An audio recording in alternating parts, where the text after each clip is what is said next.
Hi, it's me, Tara, and I'm coming at you again today from my cell phone this time, which is new for me, but my microphone doesn't seem to be working um, on my computer, so that sucks. But anyway, hi, I'm back. It's been a while. It's been like 2 months since I've talked to you guys. Sorry. Lots been going on. As far as my program is concerned, I've went through 3 steps since I saw you. I went through step 6, 7, and 8. And I'm getting ready to work on step 9. So step 6, if you remember, I was on step 5, which was, I think that was about taking accountability, being accountable to my sponsor or somebody else, but in my case, my sponsor, about my resentments and my character flaws and all that stuff. So, if you remember, I wrote down what I was resentful towards people I had resentments towards, and then I went through those. And the funniest thing about it is, I've found out what I didn't like about myself through the resentments I had towards others, which, who would have known? Something that somebody did to piss me off actually showed me a little bit about myself. So that was kind of very cool. And you remember I also said that at the top of my list is control. I have control issues. I try to control, and I think it's a good thing. I think I'm doing the right thing, but I'm not. And and there are some others on there. I actually don't remember them. I thought about taking the list of the resentments that I made and keeping it more accessible so I could reference it every once in a while so that I could remember, what they were. So if I noticed that I was doing them, I could stop myself. And then I remembered that I'm trying to control. Again, that's part of control. And the whole thing about this is that I'm supposed to then take that, and step 6 is being willing to give those character flaws over to my higher power, whom I call God.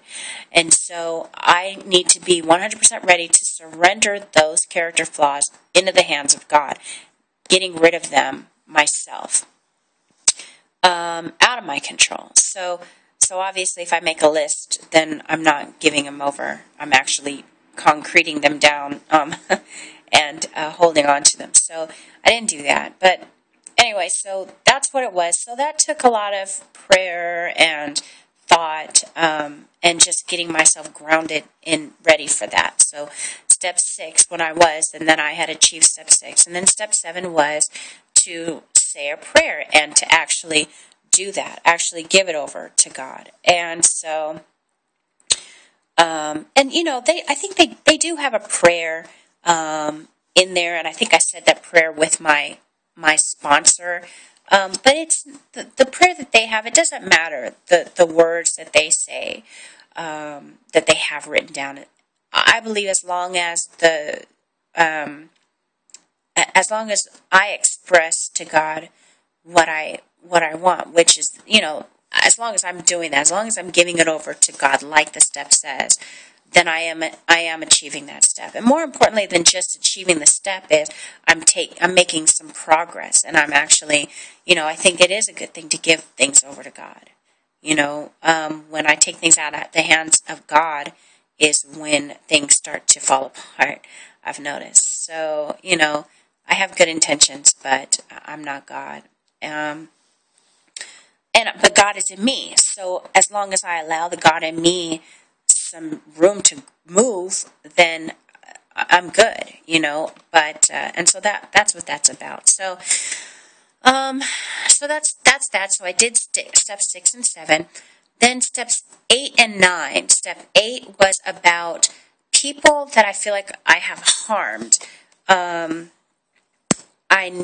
I feel like I need to make amends with or towards.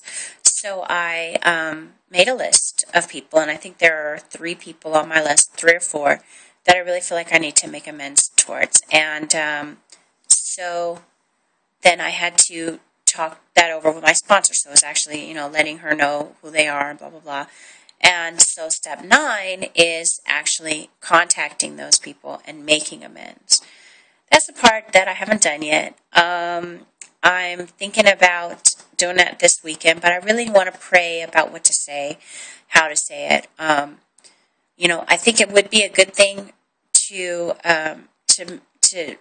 admit my shortcomings and my wrongs in these situations, but some of these friendships I don't want to regain.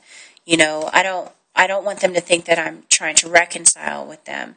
And so I don't want to, on top of that, I don't want to be harmful again when I say I don't want to reconcile with you. I don't want to be your friend.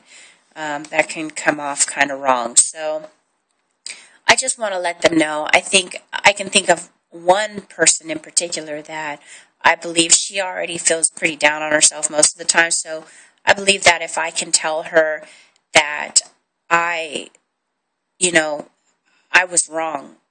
I had, I did things that were wrong and apologize for that, then I think she won't feel like, she screwed everything up all on her own. Because I have been good for that, to make, somebody feel like that they were wrong. And I felt like they were wrong, and, I felt indignant and righteous. I had righteous anger. And so, yeah, you're wrong, and that's why I don't want to be your friend. Well, you know what? I wasn't exactly coming out of that smelling like roses. I may not have done the initial wrong, but I sure can scratch your eyes out, so I know that I was wrong in that situation as well. So I'm going to express that to her. And that's going to be a real step in the right direction for me. Humility is a really good thing. If you can humble yourself, if you can, share and admit that you're wrong and be straight up with yourself, be honest with yourself, that goes a long way. And that opens a lot of doors towards progress in your life. So I'm looking forward to that. As far as, weight is concerned, I had to remind myself this is not a weight loss program.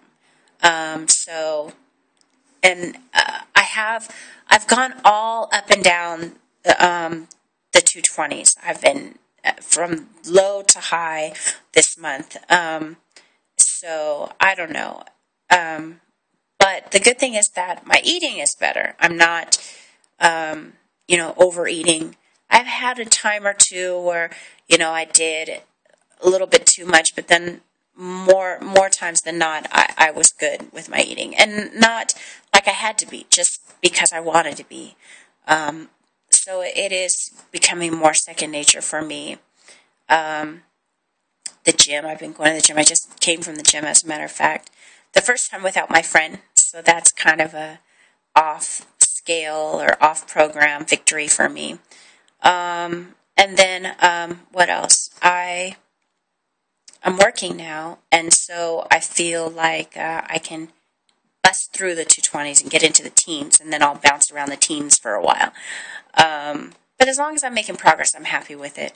I have made some poor choices here and there, but, I'm not abstaining. I just don't want to overeat. I just don't want to use eating to drown out anything like I used to do with alcohol, which, by the way, also, I just celebrated my 5 years sober anniversary on the 14th. 5 years without a drink. So, and, things are better without it. So, I abstain from alcohol, but I don't abstain from many foods. I just don't want to overdo it. I don't like the way it feels. I don't like what happens in my life when I overeat, So, that's where I'm at. Please excuse this rudimentary video. Not that the other one was so high tech, but I got to get my microphone fixed. So, but I wanted to hit you guys up because I have been letting things get in the way for too long. So here I am. Thank you very much for watching. Leave a comment. Let me know how things are going for you, what's going on in your life, in your journey. Any suggestions, any tips, any questions, leave them all here. And I look forward to seeing you guys again. Have a good one. Bye.